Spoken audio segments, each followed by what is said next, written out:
He wanted to know whether he had been paid $60,000 for brief conversations with the congressional Jan. Nearly 1,300 Americans have been charged with crimes for actions related to January 6. This includes Trump, whose false claims of election were the main reason for the attack.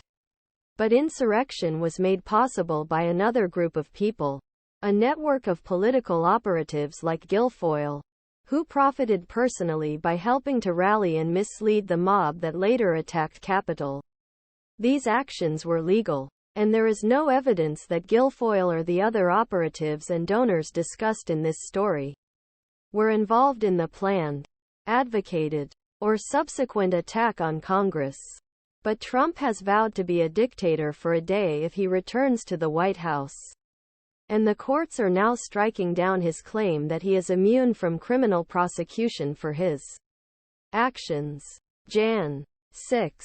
The former president's attempt to subvert democracy remains relevant, and there is an underappreciation of the extent to which financial incentives motivated many of Trump's big lie enablers. Documents obtained by Mother Jones, investigative materials released by January 6 committee, and accounts people with knowledge of the events reveal a range previously unreported financial information about rallies. Together, they show how January 6 was enabled by political professionals, activists, and conspiracy theorists who made money for themselves or their organizations. A Billionaire Word was released on Saturday, December 26, 2020. I am at Julie Fancelli's. Guess how much the budget gave me for our bus project? Caroline Wren, a big dollar Trump fundraiser, texted Taylor Budowich, with whom Trump worked on the 2020 campaign. Evaluate the budget he gave me for our bus project?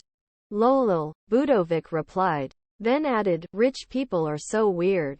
Shortly after, Budowich texted Katrina Pierson, a top advisor to Trump's 2020 campaign who had worked with various conservative activist groups.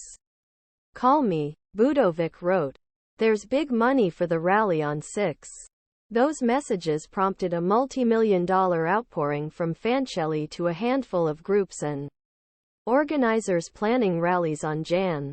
5 and 6, ultimately helping the White House more effectively than ever before take over a grassroots initiative. Fancelli, an heir the Publix supermarket fortune, had learned from conspiracy theorist Alex Jones Infowars that Trump was calling for a wild protest in D.C. to pressure Congress not certify Joe Biden's victory. Fancelli was a Jones fan.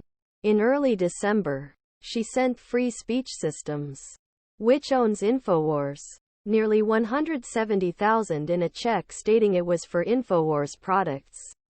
According to a person with knowledge of the payment, Fancelli heard the Dec. 20 broadcast of Jones urging fans to Washington, a day after Trump's infamous "Be Wild" tweet. According to the Jan. 6 committee, Trump called out 6 million people in D.C. on January 10 for overturn, Jones told the audience that day, adding, "We